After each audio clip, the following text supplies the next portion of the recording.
тоҷикон оинаи таърихи миллат. با استقبال 35 سالگی استقلالیت دولتی کارزاری همه روزه با زبان‌های گوناگون دنیا تاجیکستان با تشبس‌های بین‌المللی در سیارات دولت پیشروان تشبسکار و فتح و فروغ صبح دانایی کتاب امنیت باید بیش از هر وقت دیگر هوشیار باشند. سیر و سیاحت برای صنعتی و کشاورزی و اجتماعی فروغ معرفت راهنمای ما تاجیکستان آزاد و صاحب اختیار.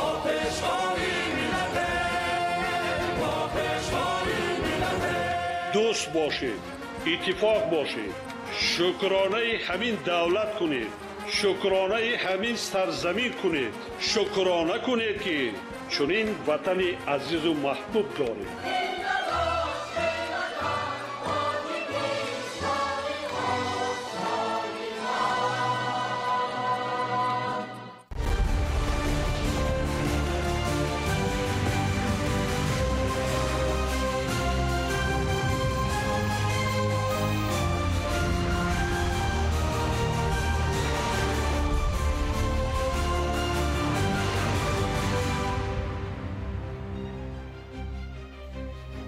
ассалому алайкум бинандагони гиромӣ. барномаи тиллиётии ахборро аз телевизиони тоҷикистон манзури шумо менамоем. استقلال دولتی و وحدت و یگانگی زمینه اساسی برای پیشرفت و سعادت زندگی محسوب می‌یابد. با تلاش‌های پیگیرانه پرزیدنت جمهوری تاجیکستان پیشوای ملت محترم امامعلی رحمان تحکیم یافتن وحدت ملی بر رشد ساحه‌های اقتصادی و اجتماعی و نفوذ روزافزون تاجیکستان در سطح بین‌المللی مساعدت نمود. در شرایط کنونی صلح و ثبات برای ملت چه اهمیت داشته می‌تواند؟ شرح موضوع در گزارش نوروزشاهی عزیزالله. این نوآبادی‌ها زمان شهرهای پیشرفته و ترقی کرده و دیدنی بود که وحدت و همبستگی و متحدی پایدار بود. عامل اصلی چنین حالت و زندگی تیره مردم که در هر گوشه دنیا دیده می شود ناآرامی است. حالا در مجموع 1.5 میلیارد نفر در دولت‌های از جنگ و مناقشه ضرر دیده با ترس و هراس زندگی می‌کنند. در شرایط کنونی تحلیلگران حفظ استقلال و وحدت ملی را برای هر یک دولت و ملت همچون گرانترین نعمت ضرور می‌دانند. امروز ما که در یک محیط دولتداری ملی و بنیادی دولت ملی قرار داریم باید با این تجربه دیدی فراختر داشته باشیم و درک کنیم که یکی از مهمترین واسطه هایی که امروز میتواند خوشبختی و سعادت انسانیت را تأمین کند داشتن دولت ملی و که در زمینه وحدت ملی به وجود می آید. پس وحدت ملی محک و جوهری وجودیت دولت ملی است که رفاه و خرسندی و خوشبختی انسانیت را در دنبال دارد. و نهایت مهم است که امروز هر فرد اجتماعی درک نماید که بی وحدت، بی همبستگی، بی همدیگر فهمی نمیتوان سعادت داشت، نمیتوان خوشبختانه زندگی کرد. نتیجه نشان می‌دهد که استقلال دولتی و متحد شدن در اطراف سیاست راهبر دولت بهترین دستاورد است که کشور را به پیشرفت و ملت را به سعادت رسانید. صلح و وحدت در تفکر ملت سربلند و سعادتمند تاجیک ارزش بالا داشته با متحدی دستاوردهای تاجیکستان صاحب استقلال پیوسته افزون می‌گردد. اگر امروز در شرایط معاصر دلخواه گروه اجتماعی وحدت ملی نداشته باشد نمیتواند به خوشبختی و حیات با سعادت روبرو گردد. پس به خاطر طفلان، به خاطر مادران، به خاطر پیران، به خاطر وطن، به خاطر آینده نسل خود برای هر یکی ما ضرور است که در اطراف سیاست واحد ملی متحد باشیم، اتحاد داشته باشیم، سرجم باشیم، از سیاست پیشگرفته امروزی حکومت ملی خودمان و سیاست پیشگرفته پرزیدنت محبوب کشورمان استفاده کنیم، در اطراف وی متحد باشیم، سرجم باشیم تا قدرت، نفوذ، اقتدار، خوشبختی و آینده نیک خود را تامین نماییم. پژوهشگران سطح بین المللی تاجیکان را از دوره قدیم تا امروز با وحدت سالاری و فرهنگ پروری یاد می‌آورند. در شرایط کنونی امنیت و آرامی کفالت پیشرفت و ترقیات من بعده و سعادت روزافزون زندگی است. متحدی رسیدن به قدر استقلال و آرامی و حفظ دستاوردها عامل اصلی برای داشتن زندگی پرفرح است. نوروزشاهی عزیزالله بهادر قربان، اخبار.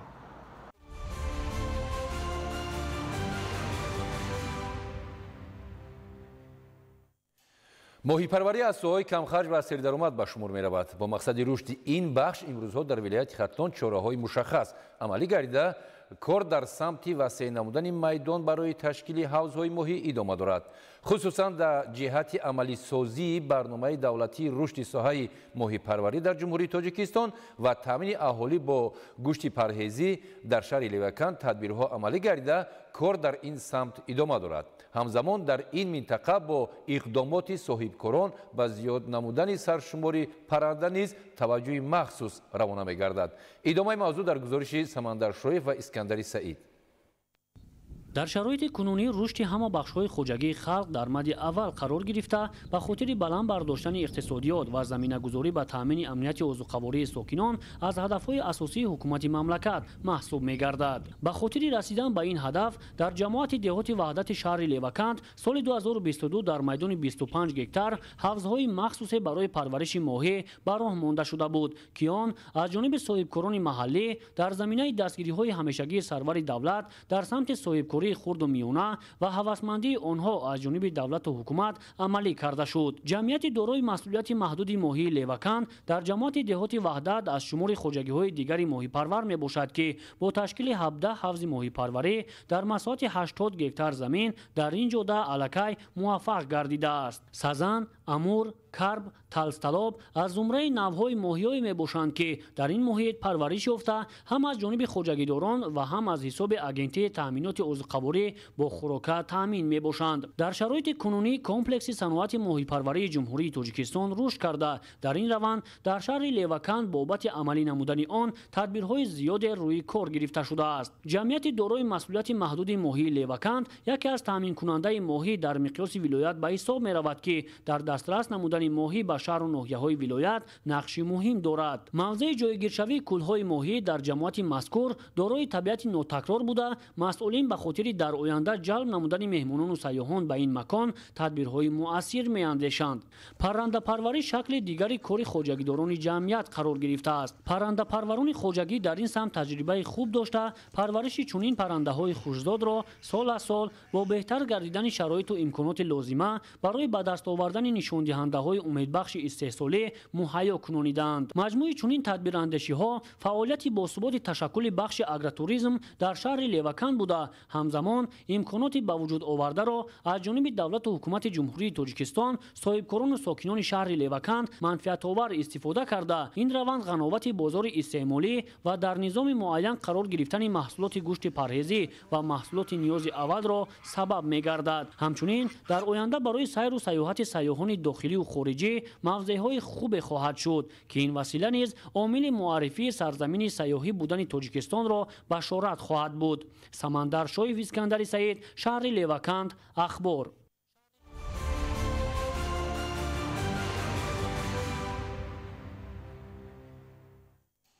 дар ноҳияи Мир Саид Али Ҳамадонӣ низ кишоварзон ба ҷамъоварии ҳосили расидаи маҳсулоти гуногун машғул ҳастанд. аллакай беш аз 80% дарави ғала ба итмом расонида шуда, дар қитъаҳои асосӣ холӣ гашта кишти такрорӣ вусъат дода мешавад. Олим Носир Зодам мавзӯъро шарҳ медиҳад.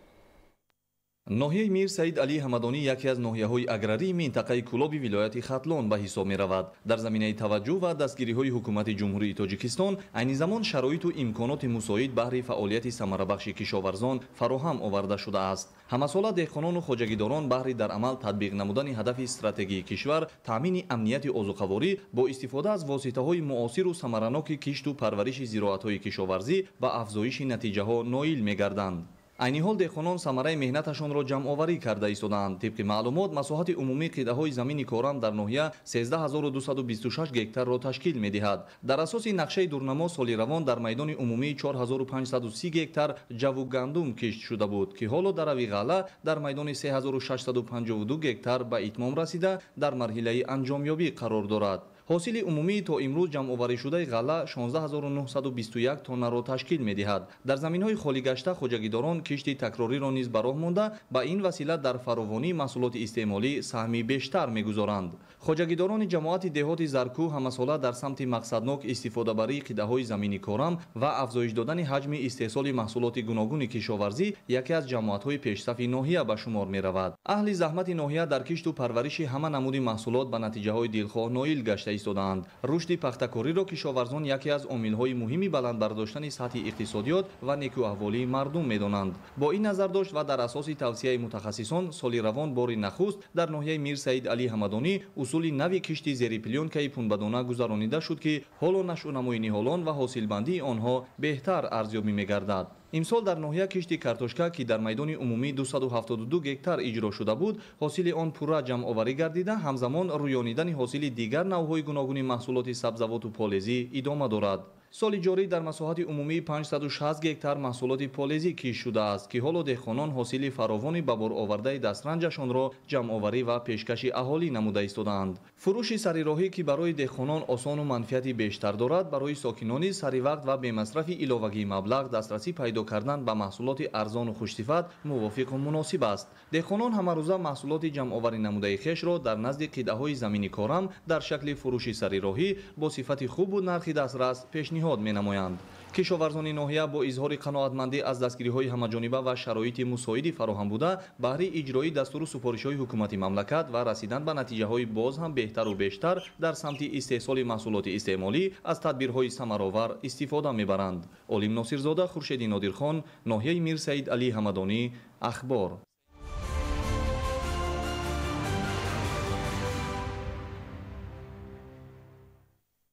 یوان همچون ناحیه اگرصنعتی محسوب یافته رشد ساحه کشاورزی در آن برای بلند برداشتن اقتصادیات مهم ارزیابی کرده می شود.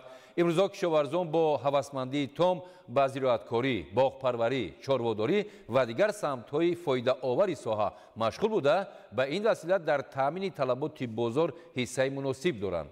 قمرالدین حسینزاده از ناحیه یوان گزارش می‌دهد.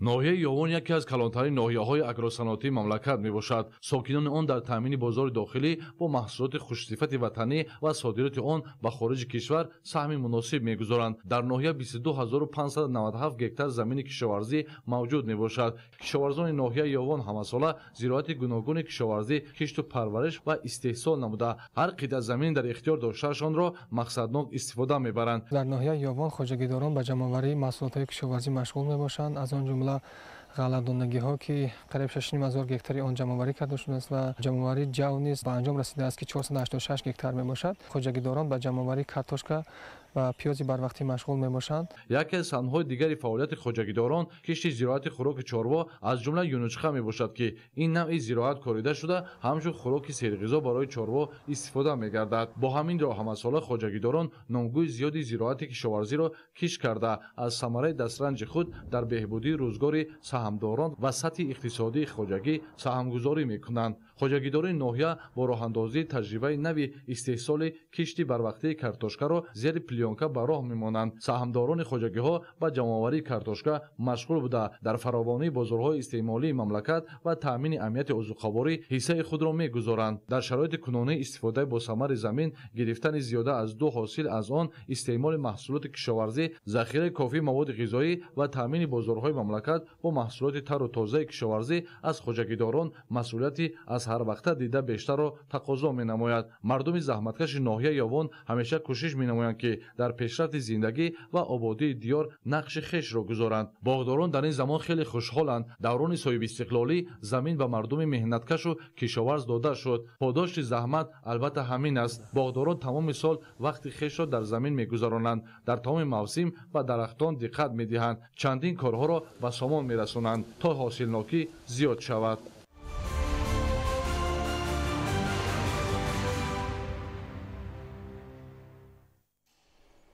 در شرایط دیگرگونشوی اقلیم استفاده از راه‌های اینواتسیونی پرورش زراعت از جمله سبزیجات امکان می‌دهد که تمام فصل سال بازارهای داخلی با سبزیجات تر و تازه تامین گردد. از فعالیت و تجربه پیشقدم خواجگیداران شهر پنجکین گلچهره ستار گزارش می‌دهد. کشاورزان شهر پنجکین در برابر کشت زراعت گوناگون در زمین‌های کشاد با اصول گیدرافونیکی در گرمخانه‌های معاصر کشت، پرورش و استحصال سبزیجات را نیز به راه مانده‌اند که با این اصول پرورش، استحصال محصولات خیلی بلند و امکانی در یک سال 4 مراتبه گذراندن کشت موجود است که از این حساب صاحبکاران منفعت اقتصادی نهایت بلند می‌گیرند.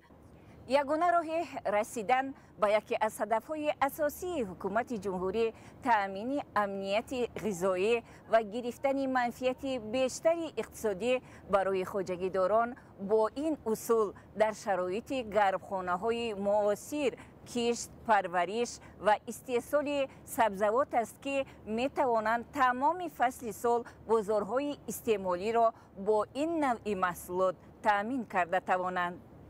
کارشناسان بر آن نظرند که خواجگیداران محض با همین اصول پرورش در حرارت 28 درجه گرمی در یک سال 4 مراتبه حاصل می گیرند و همه فصل سال می توانند بازارهای استعمالی را با سبزیجات تر و تازه تأمین کرده فراوانی بازار، طلبات خریدار و نرخ محصولات را نیز معتدل نگاه دارند.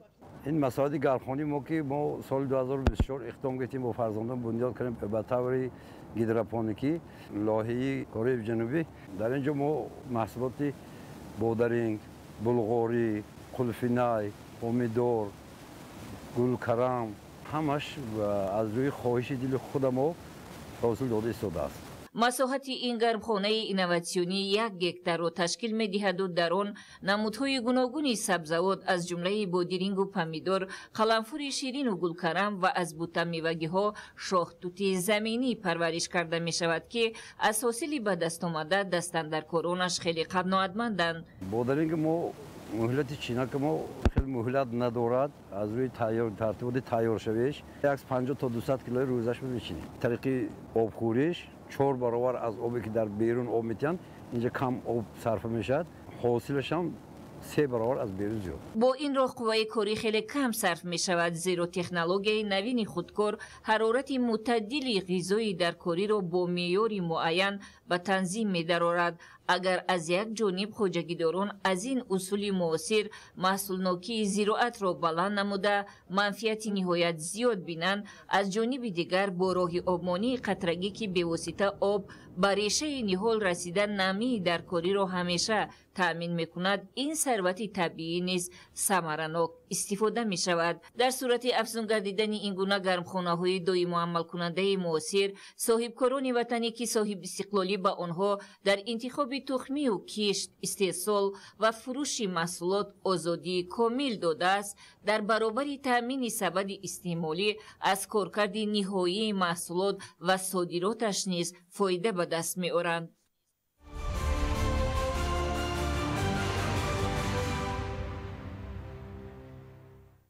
بهر تطبیق دستاوردهای علم در استحصالات و آموزش و پیدا نمودن راه‌های حل مشکلات در سمت زمین استفاده بری با اشتراک عالمان ساحه و کشاورزان ناحیه دیوشتیج مشورت صحرایی دایر گردید. شرح بیشتری موضوع در گزارش فردوس عمر و آرزو معروفوف.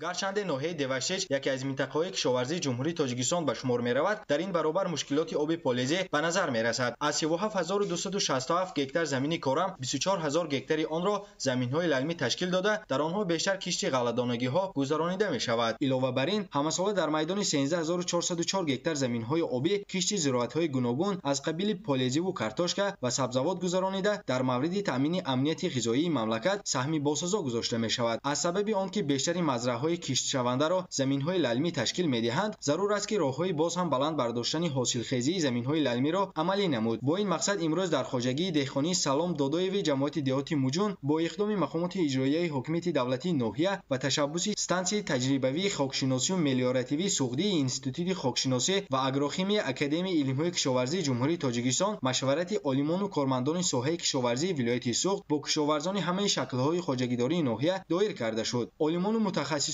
ساحه ذکر کردند که پیشوای ملت محترم امامعلی رحمان ضمن سخنرانی‌های خویش در مورد بلند برداشتن سطح حاصلخیزی زمین‌ها در ساحه کشاورزی مملکت توسط گذراندن اصلاحات، عملی نمودن برنامه‌های رشد ساحه، از خود کردن زمین‌های نو، بهتر گردانیدن حالت ملیاراتیوی زمین‌ها و به گردش کشاورزی درآوردن آنها، اینچنین با راه زیاد کردن میدان باغ و تاکزار فراوانی محصولات کشاورزی را تاکید می‌دارند. تاکید گردید که یکی از عامل‌های مهمی بلند برداشتن حاصل زراعت‌ها از آن جمله غلگی‌ها، استفاده تخمی‌های خوش‌صفت و رعایت چاره‌بینی‌های آگروتکنیکی به حساب می‌رود. در صورت اجرا نمودن قاعده‌های پیشرفته آگروتکنیکی، حاصلناکی زراعت‌ها تا به 40-50% بلند برداشته، همزمان ترکیب خاک بوی گردانیده می‌شود. در این برابر عالمان اثبات نمودند که کشت نمودن گندم در فصل تیر ماه افضلیت زیاد دارد، زیرا آن از باران و برف و گرمی اولی بهار بهره گرفته زود رشد می‌کند و جهت حاصل بلند زمینه مساعد می‌گذارد. در مشورت صحرایی همزمان استفاده زهر خیمیکات‌ها و نوری‌های آزوتی و فسفوری مورد نمایش و استفاده قرار داده شد. فردوس عمرов، مضبوط بابازاده، آرزو معروفов، ناحیه دیوشتیج، اخبار.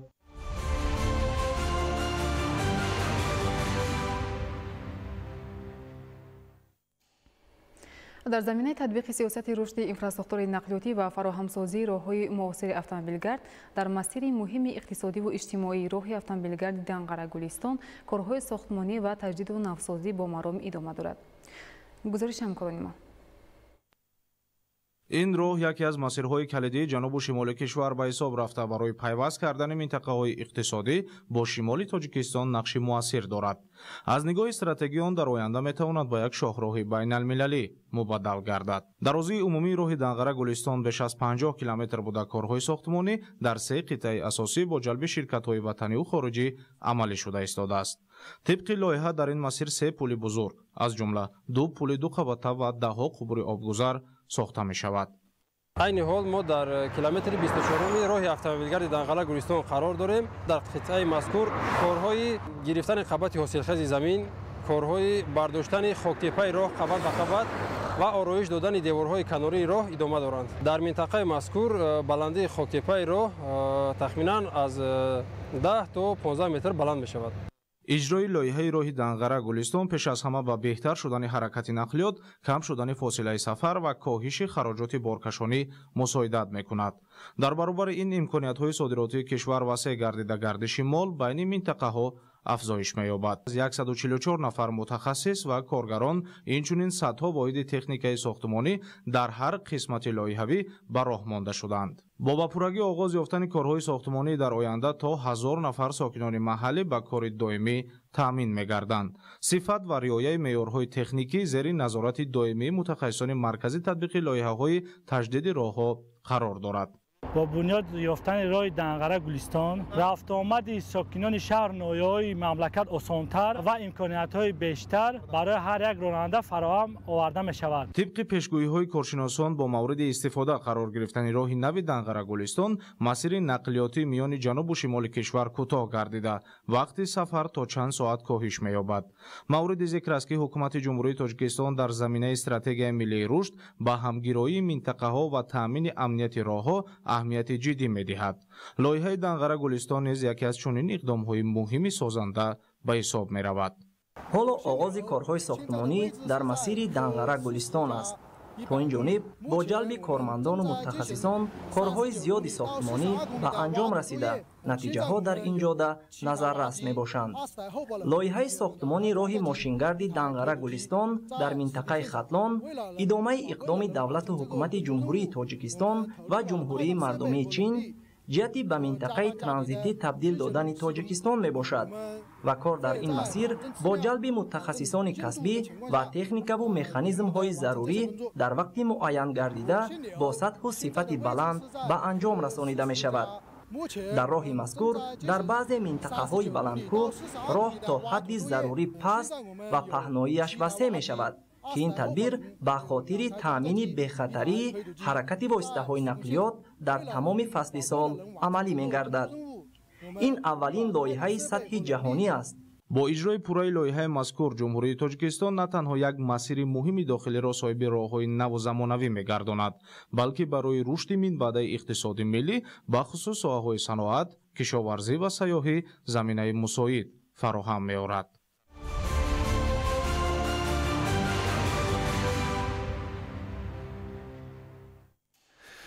бунёди роҳи каноргузари маркази ноҳияи рашки бо мақсади пешгирӣ аз танбашавии нақлиёт дар масири шоҳроҳи автомобилгарди байналмилалӣ пешбинӣ шудааст. имрӯзҳо корҳои сохтмонӣ дар он аз рӯи нақша ҷараён дорад. идигули маҳмуд гузориш медиҳад. сохтмони роҳи канорагузари маркази маъмурии ноҳияи рашт از قسمت درآمدگاه شهرک غرم آغاز گردیده بعداً قطقط دریای سرخاب تا برآمدگاه آن در اساس لایحه پیشبینی شده و به طلبات بی‌خطری و استانداردهای بین المللی بنیاد می‌گردد. زیرا این قسمتی راه پیوندگر شاهراه اتومبیلگرد بین المللی دوشنبه، نورآباد، تاجیک‌آباد، لخش تا سرحد جمهوری قرقیزستان بوده. توسط آن نقلات بارکشان مال و محصولات خواجگی خلق را به ناحیه‌های منطقه آورده می‌رساند. این است که با مقصد تطبیق لایحه ده‌ها عدد تکنیک‌های گوناگون تمغه راهسازی جلب گردیده.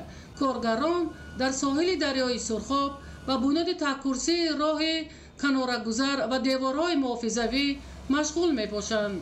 با گفت متخصصان ساحه راهسازی عملی شدن طرح پیش‌بینی شده در ساحل دریای سرخاب برای خواجگی خلق ناحیه رشت منفعت زیادی اقتصادی می‌آورد. اولا از خودکنی 30 گکتار زمین‌های بیکار خوابیده ساحلی دریا برای بنیاد کارگاه و کارخانه‌های خرد استحصالی، پیشگیری از تنبشوی نقلات بارکشان و مسافربر در شهرک غرب زمینه واقعی می‌گذارد. کارگران جمعیت دارای مسئولیتش محدود سخاوت 2005 برای ساختمانی راه کناره‌گذر مسائل ساختمانی از قبیل پلیت‌ها و دیگر تجهیزات ضروری را با صفت بلند جوابگو به طلبات استانداردهای ساختمانی تیار کرده ایستادند. این مسائل ساختمانی اساساً برای وصل و نصب تکیه دیوار و بنیاد دیوارهای محافظوی از بلندشوی مجرای دریا و دیگر آفت‌های طبیعی در شفط راه کناروی ساحل دریای سرخاب پیش‌بینی شده است. با گفت مهندس انشاء در این میدان ساختمانی تمام مسائل ضروری در اساس طلبات صفت برای اجرای کارهای پیش‌بینی شده تیار کرده می شود که در رفت کارهای ساختمانی یگان مشکلی ایجاد نشود تا انشاءات حیاتاً مهم در مهلت معین شده به استفاده داده شود. ایدیگل محمود، دادرجان میرزازاده برای برنامه اخبار از ناحیه رشت.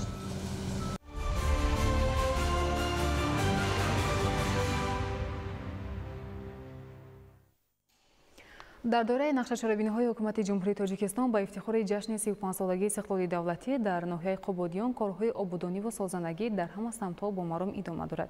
گزارش همکاران ما. аз солҳои аввали ба даст овардани истиқлоли давлатӣ ҳукумати ҷумҳурии тоҷикистон соҳаи маорифро ҳамчун соҳаи калидӣ дар меҳвари худ қарор додааст ва то ба имрӯз дар қаламрави мамлакат ҷиҳати боз ҳам беҳтару хубтар гардонидани шароити таълиму тадрис чораҳои зарурӣ рӯи кор омадааст. дар раванди тадбирҳои созандагию бунёдкорӣ дар ноҳияи қубодиён дар баробари маблағҳои буҷетиву барномаҳои давлатӣ ҳамзамон соҳибкорони маҳаллӣ ва сокинони ноҳия ҳиссаи арзанда мегузоранд.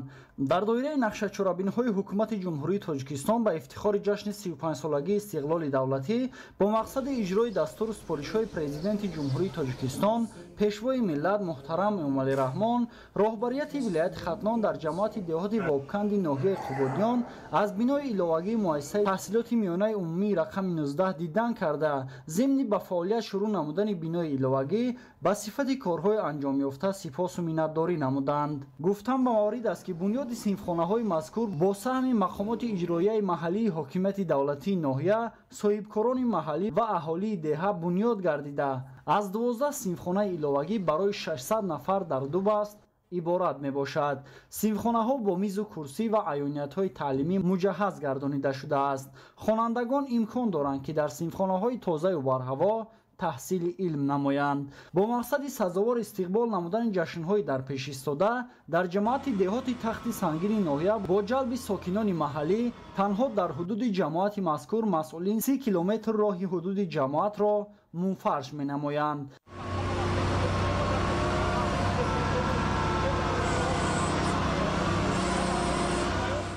айни замон корҳои тахту ҳамворкунӣ бо ҷалби техникаҳои соҳавӣ ва ҳашари дастаҷамъона идома дорад. сокинони ноҳияи қубодиён дар баробари корҳои созандагӣ ҳамзамон ба соҳаи кишоварзӣ таваҷҷӯҳи махсус равона намуда дар таъмин намудани бозорҳои дохилӣ ва ба содирот нигаронидани маҳсулоти кишоварзӣ ба натиҷаҳои назаррас ноил гардидаанд.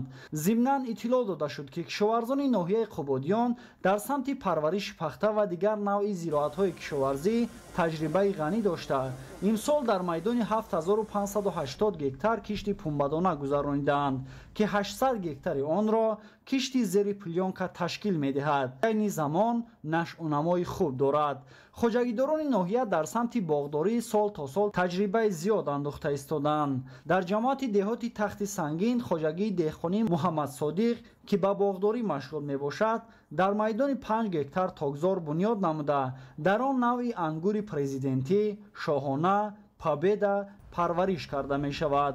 مشاهده ها نشان داد که حاصلناکی تاکزار خوب نشأ و نما گردیده پس از 15-20 روز به جمع آوری آن شروع خواهند کرد. محمد رجب عبدالله‌زاده، دولتی فیض‌الله، ناحیه قبادیان، اخبار.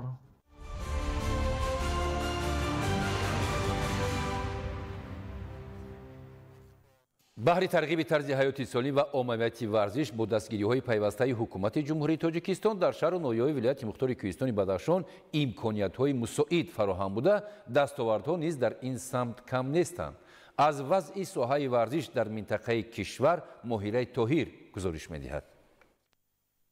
варзишро қосиди сулҳ унвон менамоянд ва ин беҳуда нест, зеро тавассути варзиш ва сабқатҳои варзишӣ одамон дӯстони нав ва робитаҳои ҷадидро пайдо менамоянд. дар баробари дигар минтақаҳои кишвар дар шаҳру ноҳияҳои вилояти мухтори кӯҳистони бадахшон барои рушди соҳаи варзиш инфраструктураи лозимӣ ташкил карда шуда натиҷаҳои варзишгарон сол беҳтар гардида истоданд. имрӯз ҳамаи ноҳияҳои вилоят соҳиби варзишгоҳҳо ва майдончаҳои варзишӣ буда шароити тамрин комилан беҳбудӣ ёфта истодааст. боиси ифтихори мо аст ки дар вилояти мухтори кӯҳистони бадахшон зиёда аз 428 иншооти соҳаи варзиш ва ҷавонон кору фаъолият карда истодааст. аз ин иншоотҳо як маҷмаи варзишӣ дар маркази вилоят шаҳри хорух, 71 толорҳои варзишӣ, 11 адад варзишгоҳ, 307 майдончаҳои оддии варзишӣ, як ҳавзи шиноварӣ, 11 мактаби варзишӣ ва ҳамзамон 18 майдончаҳои варзишии кӯдакона ва 27 дигар иншоотҳои махсусан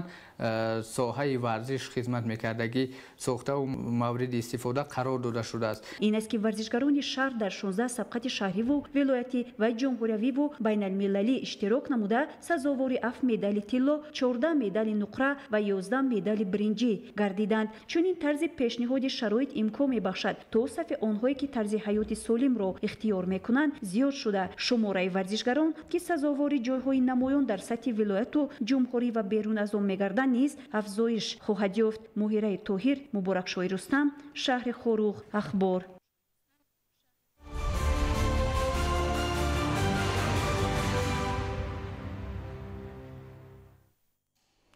дар ҷумҳурии тоҷикистон сиёсати ҳуқуқи ҷиноятӣ самаранок ба роҳ монда шуда мубориза алайҳи ҷинояткорӣ тамоюли устуворро касб намудааст. идомаи мавзӯъ дар гузариши ҳамкорони мо аз прокуратураи генералии ҷумҳурии тоҷикистон.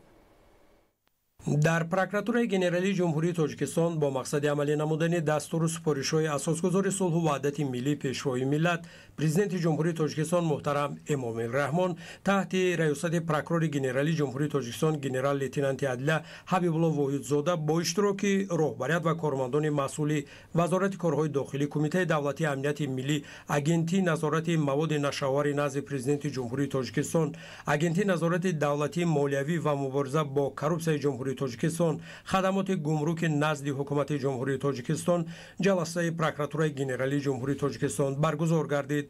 дар ҷаласа ҳолати иҷрои қарори ҳукумати ҷумҳурии тоҷикистон аз 22 декабри соли 2009 таҳти рақами 676 дар бораи тасдиқи тартиби пешбурди ба ҳисобгирӣ қайди ягонаи ҷиноятҳо ва шахсони ҷиноят содир намуда дар давраи соли 2024 ва семоҳаи якуми соли 2025 дар фаъолияти мақомоти ҳифзи ҳуқуқи ҷумҳурӣ мавриди баррасӣ қарор дода шуд. бо қаноатмандӣ зикр гардид ки дар ҷумҳурӣ сиёсати ҳуқуқи ҷиноятӣ самаранок ба роҳ монда шуда мубориза бо ҷинояткорӣ тамоюли устуворро касб намудааст. фаъолияти мақомоти ҳифзи ҳуқуқи кишвар вобаста ба риояи ҳуқуқ ва озодиҳои инсон ва шаҳрванд, таъмини принсипи ногузирии ҷавобгарии ҷиноятӣ мақсаднок ва ҳадафмандона ба роҳ монда шудааст. дар баробари ин зарур аст ки риояи интизоми ба қайдгирии ҷиноятҳо риоя гардида самаранокӣ ошкор ва кушодани ҷиноятҳо баланд бардошта шавад. در فراورد جلسه وظیفه‌های مقامات حفظی حقوق را عاید به پیشبرد به حسابگیری و قید یگانه جنایت‌ها معین کرده وابسته به تأمین اجرای دستور سپارش‌های پیشوای معظم ملت امام علی رحمان دایر به بلند برداشتن نقش مقامات حفظی حقوق در پیشگیری جنایتکاری، تأمین رعایت حقوق و آزادی‌های انسان و شهروند قرارهای دخلدار قبول نمود.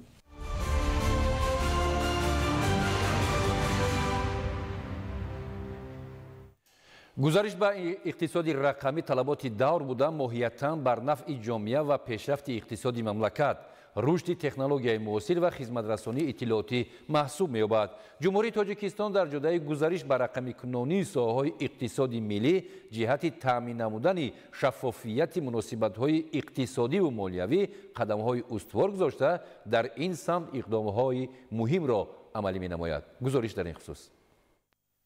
اقتصاد رقمی عامل مهمی بلند برداشتن ثمرانکی تجارت و سطح زندگی مردم به حساب رفته چنین نمود اقتصادیات است که در اساس استفاده تکنولوژی‌های اطلاعاتی و پلتفرم‌های رقمی رشد می‌یابد. آن دایره فرخ ساحه‌های اقتصادیات را در بر می‌گیرد که استحصال مال، خدمترسانی یا دیگر فعالیت اقتصادی را به طور رقمی عملی می‌نمایند. رشد اقتصادیات، رشد تکنولوژی رقمی و بلند برداشتن صفت دسترسی به خدمترسانی رقمی به موجودیت استانداردهای بلند و استانداردهای معاصر وابستگی دارد. در این زمینه هم از نگاه تکنیکی و هم از نگاه اقتصادی چاره‌هایی که سالهای اخیر اندیشیده شدند امکان دادند که علاقه در کشور اینفراستراکچوری ضروری استفاده تکنولوژی رقمی از آن جمله دسترسی به خدمترسانی‌های علاقه، خدمترسانی اینترنت فراهم آورده شود که یکی از جزءهای بسیار مهمی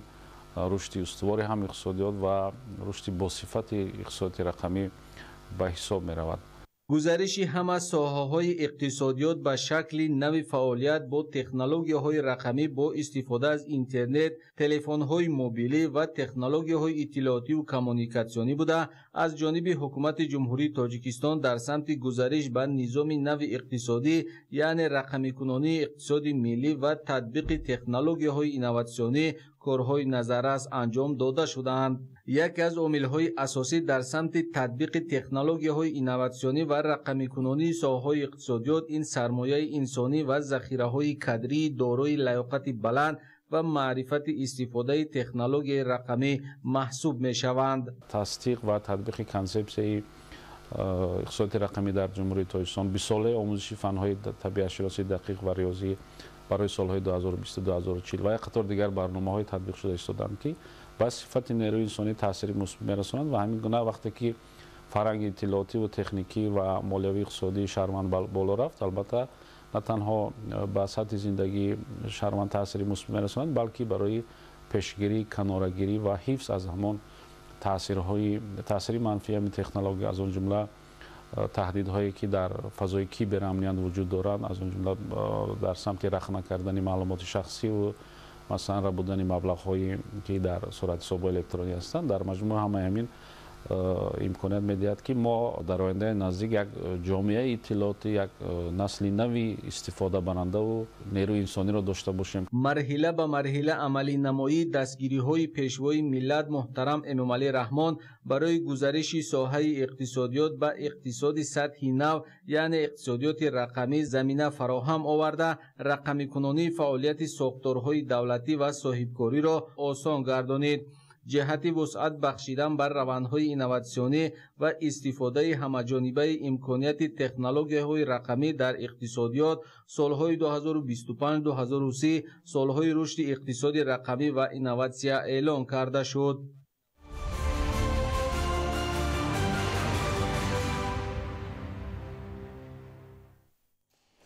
دوام فعالیت خود فیلیال صنعت صادرات بانک در ولایت مختار کوهستان بدخشان به دستاوردهای نظررس نائل گردیده است. این تشکیلات مالیوی در پیشرفت و رشد بخش خصوصی نقش بارز دارد. شرح بیشتر این موضوع در گزارش ماهره طاهر. бонки саноатию содиротии тоҷикистон саноат содирот бонк аз соли 2022 то кунун бо мақсади дастгирии соҳибкорӣ таҷдиду таъсиси корхонаҳои истеҳсолӣ ва мусоидат намудан ба рушди истеҳсолӣ дар вилояти мухтори кӯҳистони бадахшон 1930 маротиба қарзи бонкӣ ба маблағи 134 миллион сомонӣ ҷудо намудааст. тавре аз корхонаи воҳиди давлатии бонки саноатию содиротии тоҷикистон саноат содирот бонк иттилоъ гирифтем қарзҳои додашуда ҳамаи шаҳру ноҳияҳои вилоятро дар бар гирифта ба шаҳри хоруғ 87,6 миллион сомонӣ, шоҳнон 21,8 миллион сомонӣ, роштқала 2,7 миллион сомонӣ, ишкошим 7 миллион сомонӣ, ванҷ 6 миллион сомонӣ рост меояд. дар ҳамаи самтҳои фаъолият саноат содирот бонк имрӯз муваффақ аст ва умедворем ки ҳамон ҳадафҳое ки ҳукумати ҷумҳурии тоҷикистон ва ноил шудан барои саноаткунонӣ бо сурати кишвару маҳз дар вилояти мухтори кӯҳистони бадахшон саноат содирот бонк низ дар ин фаъолона саҳми худро мегузорад. дар ин давра аз ҷониби саноат содирот бонк лоиҳаҳои 8 корхонаҳо ба маблағи умумии 6,8 миллион дастгирӣ ёфтанд. инчунин 5 корхонаҳои истеҳсолӣ аз ҷониби бонк ба маблағи 7,1 миллион сомонӣ дастгирӣ ёфта буд ба истифода дода шудааст. ҳаҷми умумии қарзҳои додашудаи ташкилоти қарзии молиявӣ дар вилояти мухтори кӯҳистони бадахшон аз соли 2022 то инҷониб ҳиссаи саноат содирот бонк ба зиёда аз 15% баробар мебошад. имрӯз дар ҳамаи ноҳияҳои вилоят саркарда аз ноҳияи дурдастарини ноҳияи мурғоб то ноҳияи дарвозу ишкошуму то худи водии бартанг маҳсулотҳои қарзии саноат содирот бонк васеъ мардум истифода бурда истоданд.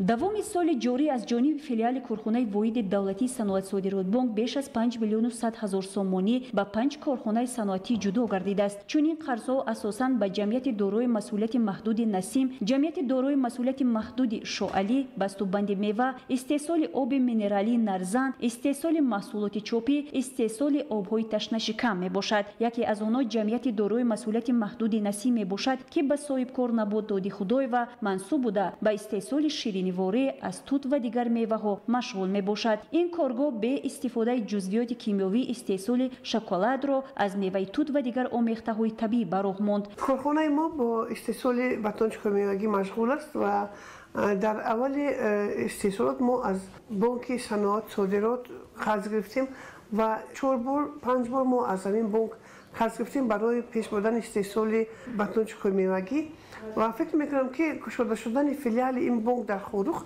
барои равнақи соҳибкорӣ як такони бисёрам хуб буд. бо соҳибистиқлол гардидани ҷумҳурии тоҷикистон дар самти рушди иқтисод ва ташкили як қатор корхона ва коргоҳҳои саноатӣ ҷиҳати баланд бардоштани сатҳи некуаволии мардум вилояти мухтори кӯҳистони бадахшон мин ҷумла маркази он шаҳри хорух ба як қатор дастовардҳои назаррас ноил гардид. дар марҳилаи нави рушд дар шаҳри хорух дар баробари дигар иншоот корхонаҳои зиёди саноатӣ низ мавриди истифода қарор дода шуда айни замон фаъолияти пурсамарро ба роҳ монданд ки албатта ба рушду фаъолияти соҳибкорӣ саҳми саноат содирот бонк зиёд унвон карда мешавад. моҳираи тоҳир, муборакшоҳи рустам, вилояти мухтори кӯҳистони бадахшон, ахбор.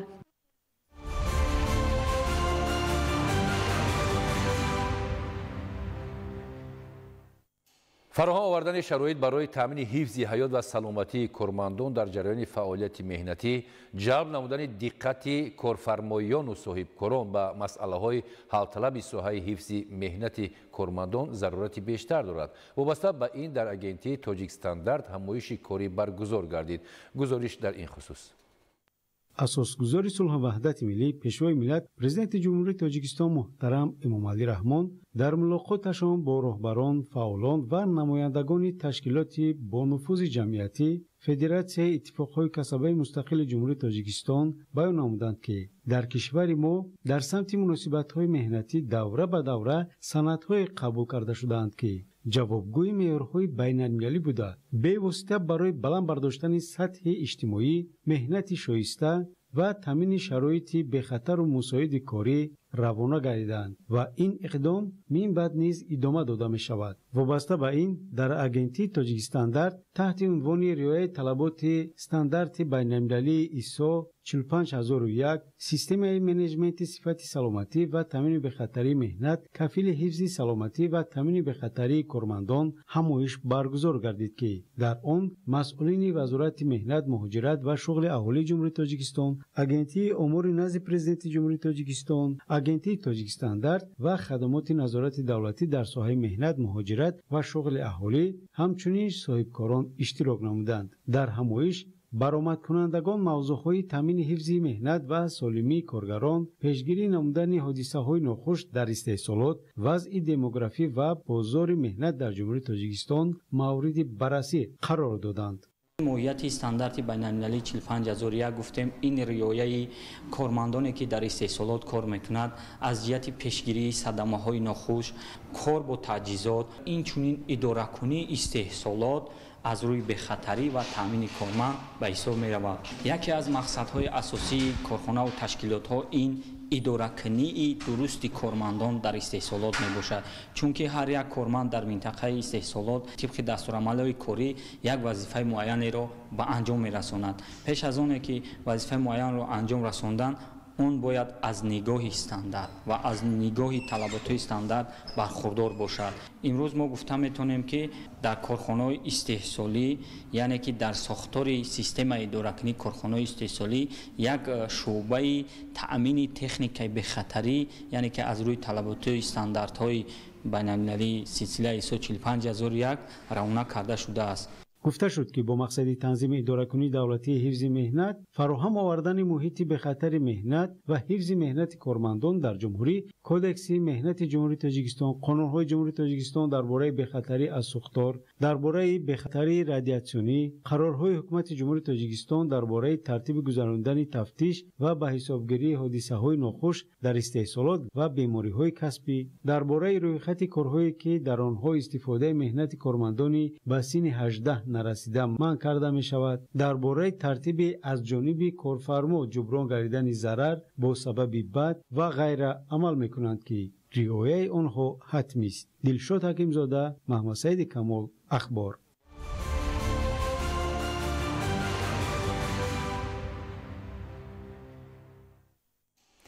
давоми солҳои охир дар шаҳру ноҳияҳои вилояти Суғд марказҳои ҳунаромӯзӣ ташкил гардида пешниҳоди имтиёзу сабукиҳо ба эҳё ва тақвияти ҳунарҳои мардумӣ заминаи воқеӣ фароҳам овардааст. ибтикороти дигаре ки соли гузашта амалӣ гардид бунёди 8 дукони фурӯши маҳсулот, масноти ҳунармандӣ дар маҷмӯаи таърихиву фарҳангии қалъаи Хуҷанд мебошад. аз шароит фаъолият ва маҳсули ҳунармандии вилояти Суғд Абдуваҳоби Абдусаттор гузориш медиҳад. дар замони соҳибистиқлолӣ бо ташаббусу ибтикори сарвари давлат муҳтарам Эмомалӣ Раҳмон ҳунарҳои мардумӣ эҳё ва барои фаъолияти муназзами ҳунармандон тадбирҳои муҳиму зарурӣ амалӣ карда шуд ки яке аз намунаҳои барҷастаи он бунёд ва ташкили растаҳои ҳунармандӣ дар қалъаи таърихии Хуҷанд аст. иқдоми беназири роҳбари давлат боис ба он гашт ки ҳунармандон дар ин растаҳо ба кори худ машғул бошанд ва ҳам маҳсули ҳунари худро ба меҳмонону сайёҳони зиёде ки ба шаҳри Хуҷанд ва тамошои қалъаи муҳташами он меоянд барои намоиш гузошта тавонанд. маҳсулот ва маснуоти ҳунармандӣ асосан дар 8 ҳавлии қадимаи қалъаи Хуҷанд ки масоҳати ҳар кадоми он 600 як заминро дар бар мегирад истеҳсол карда мешавад. дар ин ҳавлиҳо ҳунармандон асосан ба хаттотӣ, кундалнигорӣ, рассомӣ, наққошӣ, қолинбофӣ, сӯзанидӯзӣ, состарошӣ, заргарӣ, сангтарошӣ, оҳангарӣ ва атласу адрасбофӣ машғуланд. мо дар ин ҷо меҳмононро қабул карда метавонем, дар ин ҷо мо озмунҳо гузаронда метавонем. ба ғайр аз ин маҳсулоти дар ин ҷо истеҳсол шуда дар мағозаҳое ки дар ҳамин маҷмӯи қалъаи Хуҷанд бунёд шудааст, ба истифода дода шудааст, дар он ҷо ба фурӯш гузошта метавонем ки ин ҳам як роҳи осон намудани фаъолияти ҳунармандон аст, чунки мо ба дигар ҷо давутоз намекунем то ин ки маҳсулоти худро ба фурӯш гузорем. мавриди зикр аст ки имрӯзҳо дар шаҳру ноҳияҳои вилояти Суғд аз рӯи бештар аз 200 касбу ҳунарҳои мардумӣ маҳсулоти кори ҳунармандӣ истеҳсол карда мешавад ва дар минтақаҳо марказҳои ҳунаромӯзӣ ташкил гардида пешниҳоди имтиёзу сабукиҳо имконияти фаррохро барои рушди соҳа ба вуҷуд овард. طبق معلومات در شهر و ناحیه‌های ولایت حالا بیشتر از 15,000 هنرمند فعالیت نظررس دارند. محصولات و مصنوعاتی که از جانب هنرمندان آماده می شود در مجموع یکی از بخش‌های رشد ساحه سیاحی به حساب رفته به وضع اقتصادی هنرمندان و نیکوحوالی مردم تأثیری عمیق می‌گذارد.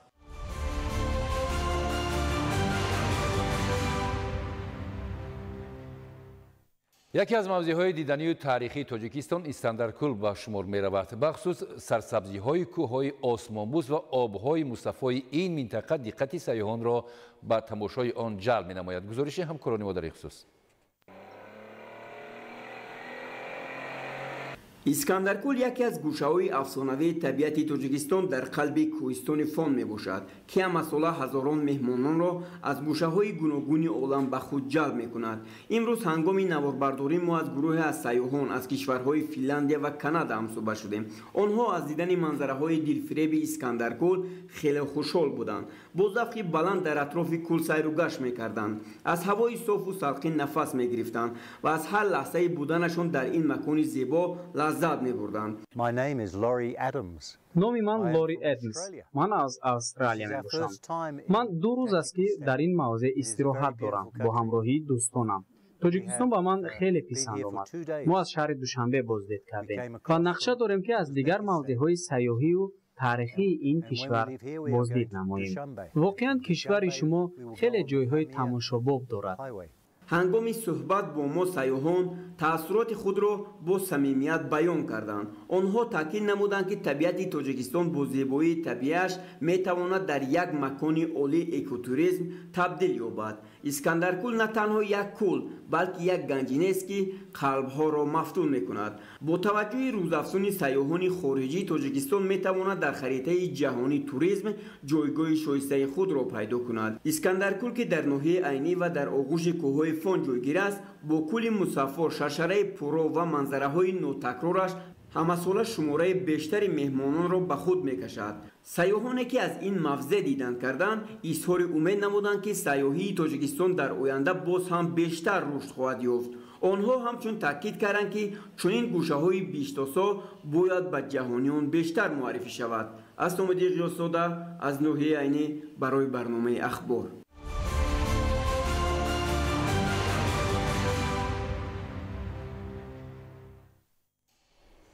جمع آمد مدافع حدودی و مشغولات‌های آمادگی سفربری مجموعه چرابین‌های حربی میباشد که طبق نقشه چرابین‌های ستاد گنرالی قواهای مسلح جمهوری تاجیکستان همساله در قلمرو جمهوری با جلب شهروندان در احتیاط قرار داشته قوا و واسطه‌های مدافعی حدودی شهر و ناحیه‌های کشور تشکیل گذرانیده می‌شود. این تدبیر در حدود ناحیه تیمورملک برگزار گردید که ساکنان با آمادگی همه‌جانبه و روحیه بلند وطن‌دوستانه در آن شرکت نمودند. گزارش از مرکز مطبوعات و اطلاعات وزارت مدافعه. تمرین‌های آمادگی قوه، واسطه‌های مدافعه حدودی و ذخیره‌های سفربری امروز با جلب شهروندان در احتیاط قرار داشته و دیگر قشر فعال جامعه در ناحیه تیمورملک ولایت ختلان برگزار گردید. در چاره‌بینی مذکور سردار استاد گنرالی قواهای مسلح جمهوری تاجیکستان و مسئولین مقامات اجرایی حاکمیت دولتی ناحیه تیمورملک اشتراک و سخنرانی نمودند.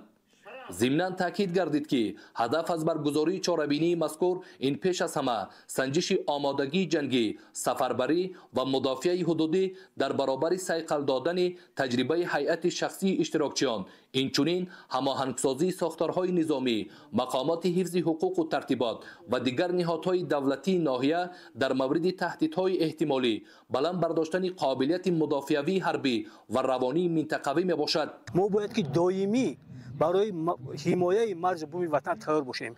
تاجیکان از قدیم الایام معلوم است که ارتش ملی فرهنگ خود اقتصادی بلند خود را داشتند. در همه وضعیت جهانی شوی ما برای حمایه وطن دائمی تیار هستیم.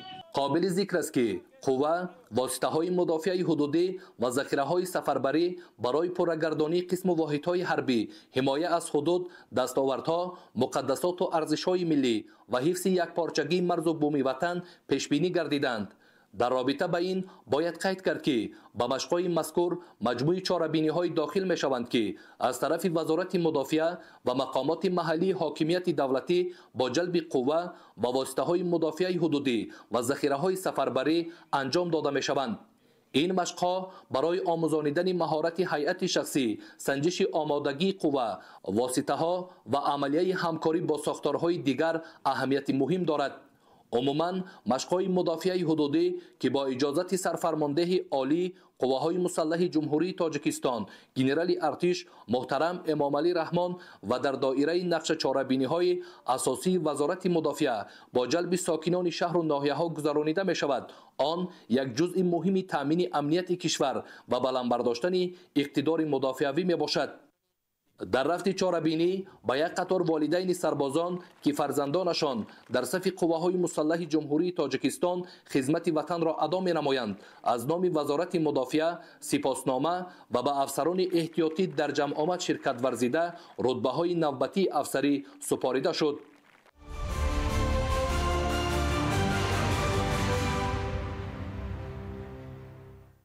با فرارسی فصل گرما به شک بیماری‌های موسمی خصوصاً بین کودکان می‌افزاید. در این ایام خروج بیماری‌های موسمی بین کلانسالان نیز به مشاهده می‌رسد. شرح بیشتری موضوع در گزارش جهانگیر سفرعلیزاده.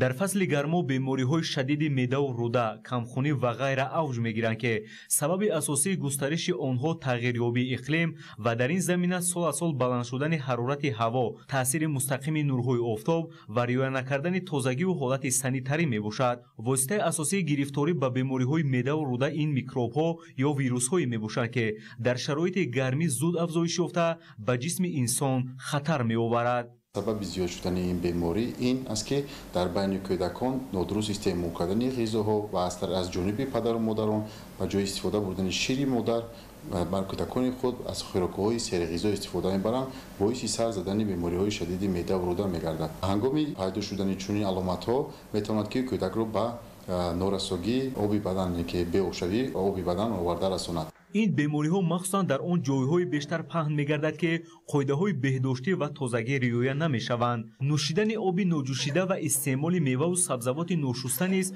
باعث اوجگیری این بیماری‌هاست که بیشتر در بین کودکان به نظر می‌رسد. عامل اساسی حاضر این میوه‌های ترمیوه میباشد که آنها را نه آنقدر با استفاده میشویند. پیش از خوراندن کودک باید که تازه تمیز کردن در کار. حاضر بسیار وقت میگویند که چطور تمیز کنیم. اول شسته آب خنک و کمتر سودا انداختن که اون محلولی سودایی که ما همچون غذا استفاده میبریم در بسیار جایها ما میتوانیم اون رو تمیز بکنیم. برای چی؟ برای که میوه تر رو جوشاندن ممکن نه، با آب گرم شستن ممکن نه. با درون روی زیادتر کودکان دچار میشوند که به جای شیر مادر هر گونه غذاهای صنعی استعمال مینماید. حالانکه شیر مادر منبع بهترین مایع و غذا برای کودکان مبتلای درون روی میباشد، زیرا سرغذا بوده برای بلند برداشتن درجه سیرایت پذیری کودک یاری میرساند. ظهورات دیگر بیماری درون روی در حرارت بلند از حد زیاد تشنه ماندن، خشکشوی لوح پرده های دهان، فروروی چشم ها به کاسه‌خانه سر، خشکشوی پوست بدن و کم شدن پیشاب کودک میباشند. والدین باید در خاطر داشته باشند که هر قدر حرارت کودک بلند باشد، درون روی و قیدکنی بیشتر باشد، همون قدر تبابت بیماری دشوار میگردد. متخصصان ساحه طب تاکید می‌نمایند که با کودک هنگام درون روی دادن آنتی بیوتیک‌ها و دیگر داروهایی که دکتران تاکید نکردند ممکن نیست. والدین را ضرور است که برای سالم نگاه داشتن فرزندان خود حساس نباشند و در استعمال محصولات به سلامتی زیان‌آور احتیاطکار باشند.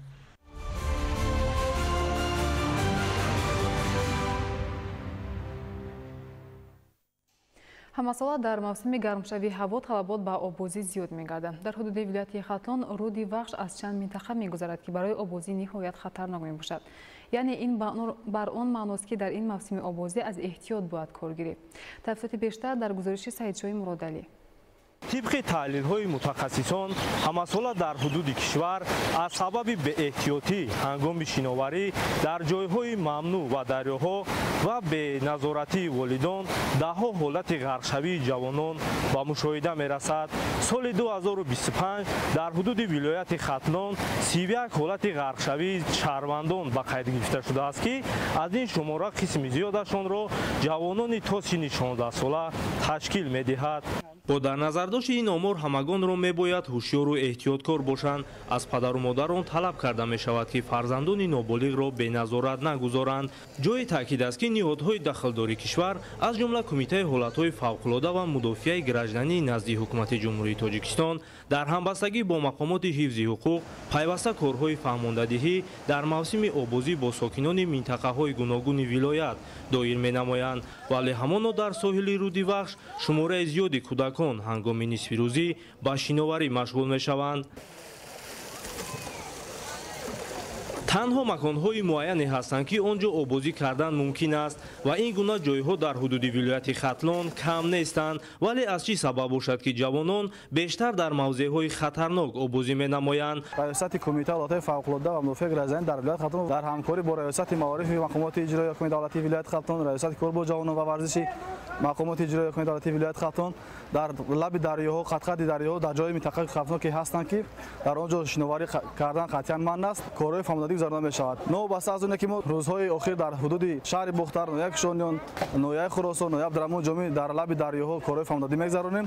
шаҳрвандон боз ҳам бошад дар минтақаҳои хавфноки ҳудуди дарёи Вахш ба шиноварӣ машғул мешаванд. оила, ҷомеа ва мактаб се ниҳоди асосие мебошанд ки дар тарбияи насли наврасу ҷавон ва ҳифзи саломатию ҷони онҳо аз ҳолатҳои нохуш саҳм гузоранд. аз ин рӯ мебояд ҳарчи бештар барои пешгирӣ намудани ҷавонон аз ғарқшавӣ корбариро дар ин самт ҷонок намоянд. тавре аз таҳлилҳо бармеояд бештари ҳолатҳои ғарқшавии наврасон баъди фориғ шудан аз хона, яъне муддатҳое ки фарзанд бояд дар хона зери назорати волидайн бошад, рух медиҳад. ҷамоат шаҳраки бохтариён дар деҳаи сари ҳавз минтақаи хавфноке ки аввалин дараҷа аст, бисёри шаҳрвандон аз тамоми минтақаи ҷумҳурӣ омада аломатгузориҳоро хонда дида дониста омада дар ин минтақаҳои хавфнок обозӣ мекунанд.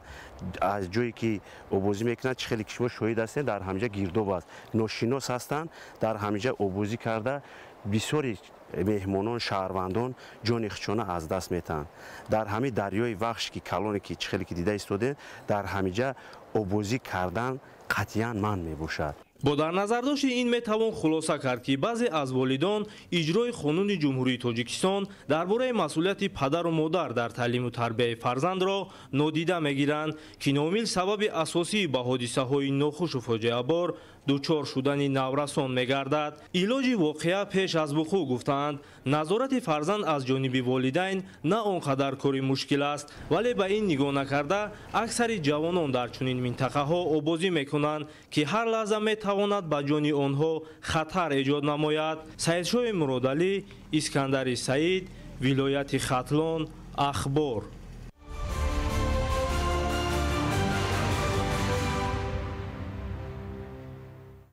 бинандагони гиромӣ, дар саҳифаи навбатӣ шуморо ҳамкорони мо бо рӯйдодҳои хориҷ аз кишвар ошно месозанд.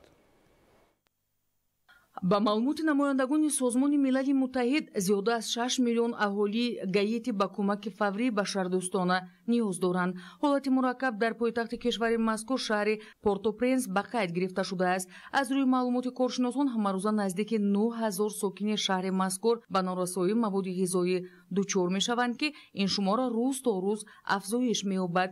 тибқи иттилои намояндагони ин созмони бонуфуз, яке аз сабабҳои душвор гардидани вазъият ин қад нагардидани нооромиҳои дохилӣ, ивазшавии иқлим ва нобуд шудани ҳосили заминҳои кишоварзӣ мебошад. дар коргоҳҳое ки ҳазорон нафар оворагон аз минтақаҳои қисми ҷанубии мамлакат дар онҳо ҷойгир карда шуданд, оби нӯшокӣ ва маводи ғизоӣ мавҷуд нест. намояндагони Созмони Милали Муттаҳид иброз медоранд ки ба ҷуз сокинони Гаити аз норасоии маводи ғизоӣ аҳолии Судон, Фаластин, Ҷумҳурии Демократии Конго, Мянма, Нигерия, Судони Ҷанубӣ ва Мали азият мекашанд. ба маълумоти намояндагони Созмони Милали Муттаҳид, дар сурати рафъ накардани ин масъала шумораи кишварҳое ки аз норасоии маводи ғизоӣ азият мекашанд сол то сол афзоиш меёбад. дар ҷазираи Флоренсия, Индонезия, вулқони леватоби Лаки-Лаки хуруҷ кард. чангу хокисари он ба баландии 10 километр дар фазо паҳн гардидааст. вобаста ба ин аз сокинону сайёҳон дархост карда шудааст ки аз рафтан ба наздикии вулқон худдорӣ намоянд. мақомдорони маҳаллӣ иброз медоранд ки фаворазании вулқон ба парвози ҳавопаймоҳо зарар надорад. дар Индонезия зиёда аз 500 вулқон мавҷуд аст ки 130 тои онҳо пайваста хуруҷ мекунанд. боришоти шадид дар пойтахти ҷумҳурии демократии Конго шаҳри Киншаса обхезиро ба амал овард. Бар асари офати табиӣ 29 нафар ба ҳалокат расида, даҳҳо каси дигар зарар диданд.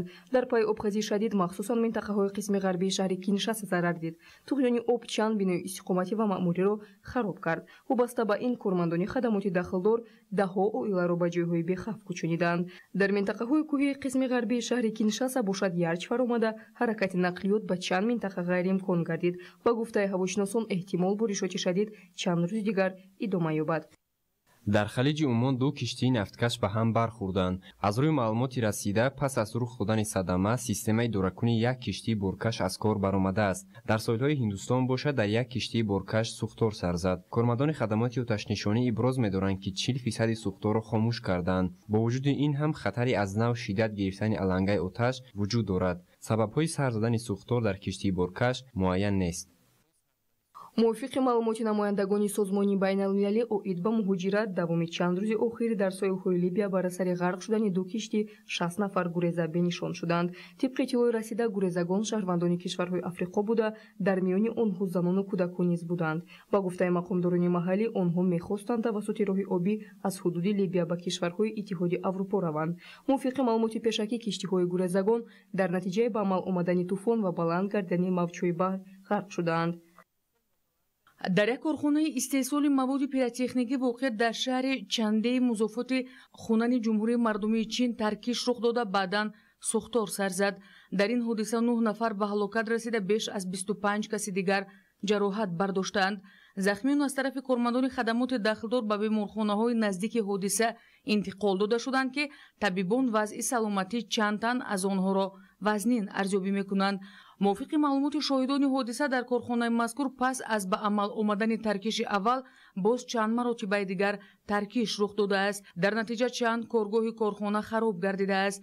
эҳтимол шумораи ҳалокшудагон афзоиш ёбад, зеро дар пайи силсила таркишҳо 6 нафар бенишон шудаанд.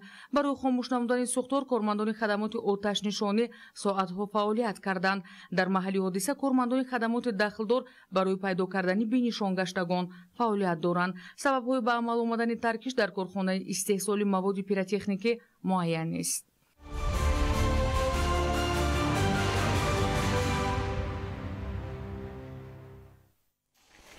бинандагони гиромӣ, нашри муфассали барномаи иттилоъоти ахбор хотима меёбад. хайр, саломат бошед.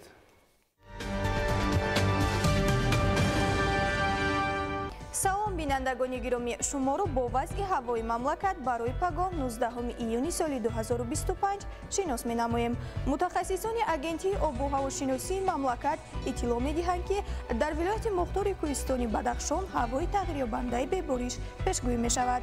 ҳарорати ҳаво дар ғарби вилоят шабона 11-16 дараҷа гарм, рӯзона 27-32 дараҷа гарм мешавад. дар шарқи вилоят шабона 2-7 дараҷа гарм, рӯзона 13-18 дараҷа гарм мешавад. дар вилояти Хатлон ҳавои тағйирёбандаи бебориш пешгӯӣ мешавад. ҳарорати ҳаво дар водиҳо шабона 22-27 дараҷа гарм, рӯзона 40-45 дараҷа гарм мешавад. дар доманакӯҳҳо шабона 15-20 дараҷа гарм, рӯзона 32-37 дараҷа гарм мешавад. дар вилояти Суғд ҳавои тағйирёбандаи бебориш пешгӯӣ мешавад. ҳарорати ҳаво дар водиҳо шабона 20-25 дараҷа гарм, рӯзона 35-40 дараҷа гарм мешавад. дар ноҳияҳои кӯҳӣ шабона 8-13 дараҷа гарм, рӯзона 25-30 дараҷа гарм мешавад.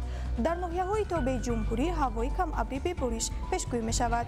ҳарорати ҳаво дар водиҳо шабона 18-23 дараҷа гарм, рӯзона 36-41 дараҷа гарм мешавад. дар ноҳияҳои кӯҳӣ шабона 11-16 дараҷа гарм, рӯзона 26-31 дараҷа гарм мешавад. дар шаҳри Душанбе ҳавои камабри бебориш пешгӯӣ мешавад. ҳарорати ҳаво шабона 21-23 дараҷа гарм, рӯзона 40-42 дараҷа гарм мешавад. бинандагони гиромӣ, дар ҳама гуна вазъи ҳаво ба шумо таби хушу болидаро таманно дорем. хайр, саломат бошед.